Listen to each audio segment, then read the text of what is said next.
Yes. Okay, so I changed the main character's name from. I even changed. I even shifted between which point of view should I make it. Who should be the main character? The beginning of the story, for a long while. At the beginning of my writing of the story, I had Madonna being the main character because I guess I was basing it off of Bringing Up Baby. And in Bringing Up Baby, David is the main character, and he changes at the end of the story. And I had in mind that she would change under his influence. She would loosen up. I had in mind something like she was being controlled by her fame. It's a two-way street. It's a double-edged sword. She knows that she delights. I mean, the real Madonna. I saw that, and I would work into the film that she enjoys manipulating public expectations and just basically manipulating the press and media and so forth. Um, However, she also has to play. I'm guessing she also has to placate to this image people have of her.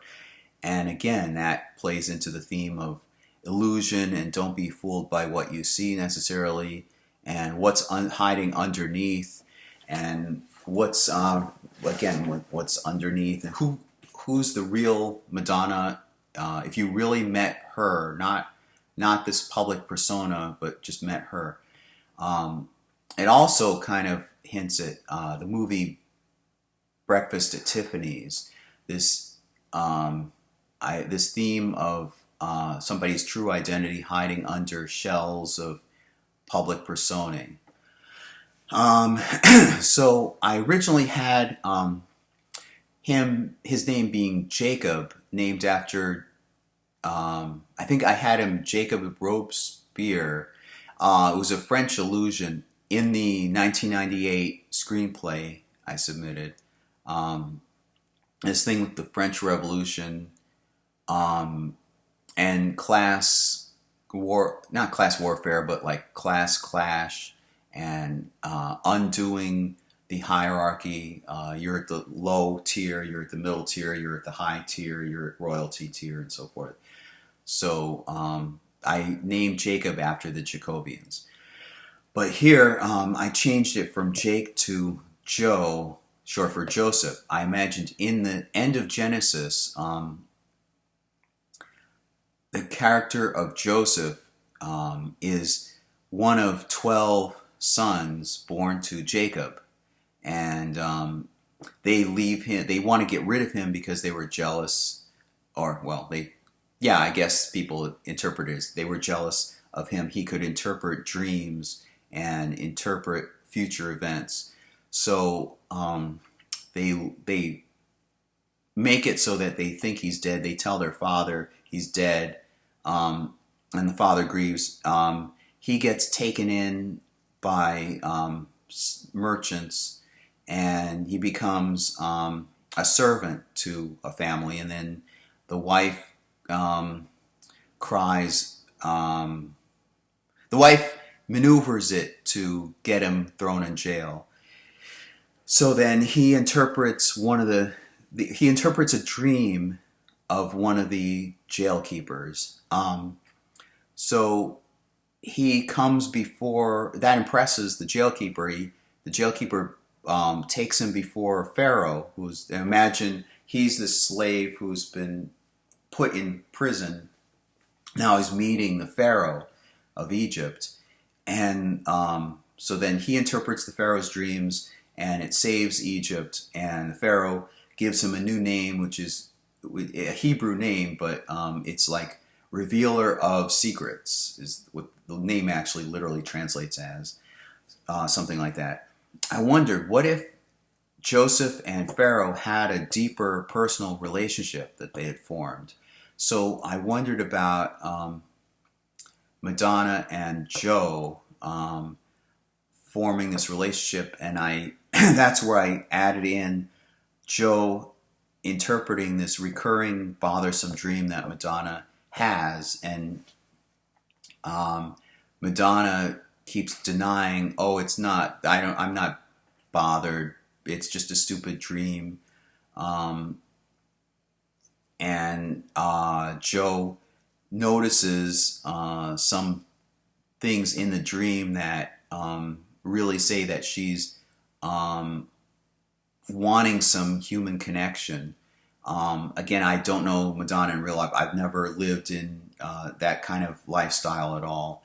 But I just imagine that it would be difficult to find and build true bonding with somebody, because you always have to be careful and suspicious of what other people. It's kind of like, I guess, maybe what Michael Jackson was going through too, or somebody like in that position.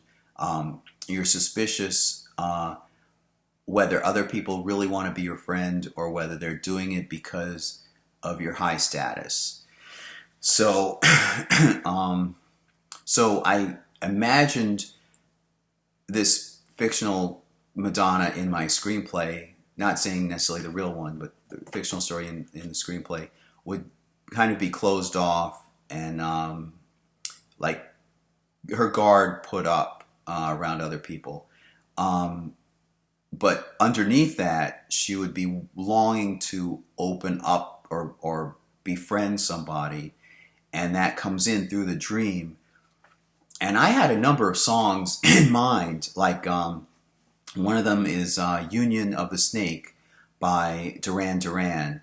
And my interpretation of the song is that the Union of the Snake refers to these messages coming through internally within the body, and you're only slightly aware of those messages on like almost a subconscious level, and you really have to work hard to really be conscious of it. That's exactly what I had in mind for this. And that works in Kabbalistically. In the Tree of Life diagram, at some point, God, that's an English term, but in Hebrew and in Kabbalah, it actually in Kabbalistic terms, it's known as the Ein Sof, which means literally there is no boundary or there is no limit. Think of that as God channels light through these 10 sephirot that are arranged in a form that could resemble a human form. It circulates through like a bloodstream. And so I had in mind that these messages or this light is going through, and it's coming out in the dream, but it's coming out consciously in dream form in this weird way that's not very clear because it's so clouded, it's so subconscious that it's so clouded and it's murky. But Joe can be able to interpret and understand these things pretty well.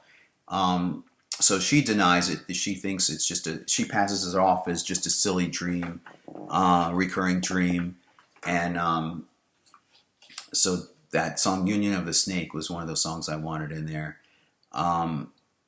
So he finally convinces her at the end, his influence on her convinces her to take these things more seriously, and that there is, Kabbalistically speaking, an underlying reality beneath the one that we see. And that, of course, goes back to the idea of don't necessarily rely on just your five senses. There's a world beyond that. So she realizes at the end of the story, and then she uses what was in the dream. Of course, the dream, it being a comedy, the dream would have like sexual innuendo and Freudian funny bits and so forth. And the tone of the movie, I imagine, would be like in a screwball comedy, there'd be sexy repartee and witty humor and things going at a fast pace. And I figured that fast pace would go along with almost like dancing. And I figured that would go along with Madonna being a dancer. And I thought of MTV, and I thought of it edited in a fast-paced way, kind of like Raiders of the Lost Ark or Temple of Doom. something like that, something fast paced with stunt work and so forth. So, so again, I had a lot of different ideas. There were a number of songs. I wanted to use Material Girl if I could, not just because it's Madonna, but because in the music video, her music video, she had two different identities for her. She had one that was the dressed up Material Girl, and then the other one where she's a normal person. She rejects the gift, the fancy, expensive gift from one person, and then she goes in a truck with someone else. And I figured that would play into that. That goes along with the theme too. I had a song in mind, "Goonies Are Good Enough" by Cyndi Lauper. I think it takes too long to explain why that seemed to connect.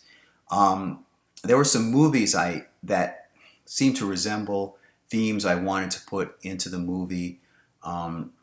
There was one Taxi Driver. It's called Conspiracy Theory with Mel Gibson and Julia Roberts. And one thing that was very clear to me thematically was him feeling some connection with her, even though there shouldn't be, logically, there shouldn't be any relationship between them. And at one point he speaks kind of subconsciously, he speaks his subconscious mind to her, and at some point he recites music lyrics, and she points out those are just music lyrics. And that resembled what I wanted to get at in the movie, which was like subconscious feelings and some sense of like a personal connection. Sorry if it sounds stalkery, it like stalk. But it's a story, and I figured maybe I could make it a comedy and so forth. But it does. I mean, when you talk about it, it sounds like a stalk. I don't know.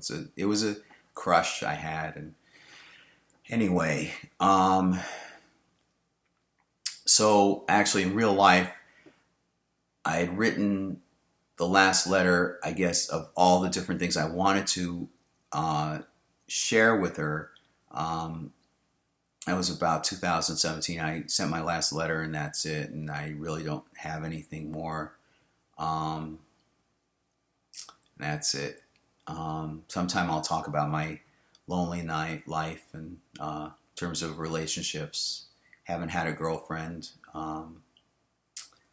That's I guess for another time. Well, briefly, I'm Jewish. I don't want to waver from finding someone Jewish because of the lifestyle difference. I've lived amongst non-Jews for so long.